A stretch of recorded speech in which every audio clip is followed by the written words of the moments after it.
Today I'm going to go over gripping a racket. This is something all of us should do a lot more frequently than we do. I see a lot of grips that are black from a white grip or shredding in the hand and leaving marks even on the courts. And grips are relatively inexpensive for rackets, anything from $2 to $5, $6. So not that expensive, and it's very easy to do yourself. So I'm going to show you how to do that. So I've got here a couple of different sort of grips. And one of them is an over-rack grip, which is a very thin grip. And you'll see when I peel this one out, and this is really used just to go over the existing grip on the racket. I know tennis players often have their grips sized. Squash rackets tend not to be, but they all come different sizes. So you can use these to get the grip to the size you would like, or also just as a simple over grip. Now there's no adhesive on this grip, so it's very easy to take on or off, even in between games. The other grip we have is a PU grip, and this is a replacement grip, much thicker, and this has glue on the back of it, so they're a bit more of a pain to take the grip off because it often leaves pieces of the grip you've got to remove before you can put the new grip on. They all come in various colours, so you can get some stripes, solids, so if you have colour preferences. And basic difference, so you can see from a PU grip, just slightly more cushion, to a over-rack grip, it's going to be very much a similar sort of feel. This is the grip I believe used by Roger Federer, Serena Williams, so good enough for them, good enough for me.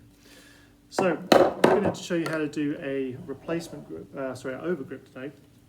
And the first thing you can see here between the colour of these two grips. So this is one I'd already replaced, it's new, and this one's been used for a week or so. And it doesn't take too long to get a grip dirty. So the first thing we need to do is take off the old grip. And you'll see at the bottom of the grips, there is a sticky piece that's used to hold the grip in place. Once we unpeel that, the grip will just unwind, leaving us with in this case, the factory grip down below. And if I show you how dirty that grip actually then is based on what the colour is, it looks a lot worse when you take it off. And that's the only contact we have with that racket. This is the sensation we get from the feel of the ball hitting the strings. It's really how we stop the racket turning, so it's very important to get a new grip and have a good grip control on the racket.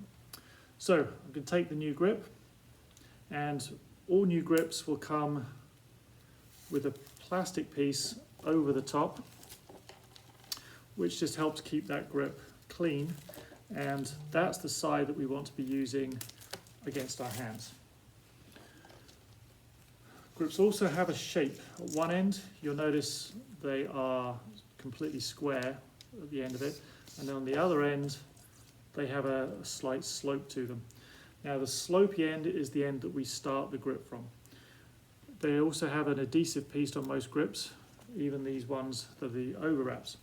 So we have that adhesive piece, and as a right-hander, I'm going to hold it in my left hand and have the grip in my right hand. If you're a left-hander, you would hold the racket in your right hand and the grip in the left hand, because it makes a difference of how the grip goes down the racket. For a right-hander, you'll see here my thumb is going the same angle as the lines on the grip.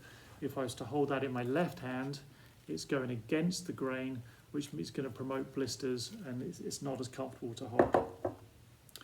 So we're going to go with that left hand on the racket, and I'm going to start with the sticky piece at the top of the racket up here.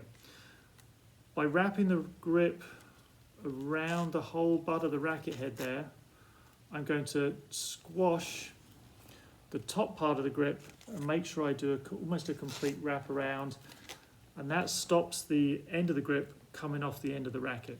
If we go too thin straight away, so if I was to wrap it and almost try and clear the grip like this straight away, leaving gaps, the grip can slide off the racket.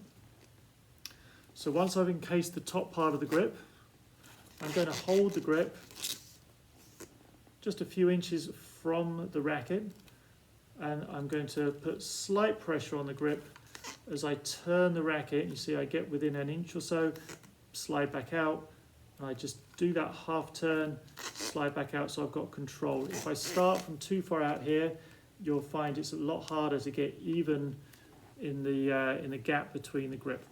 Now I'm trying to overlap it, you see here, by about 1/4 of an inch. So about 1/4 of the grip is overlapped, leaving about 3/4 are out, which leaves a nice, smooth, consistent grip feel.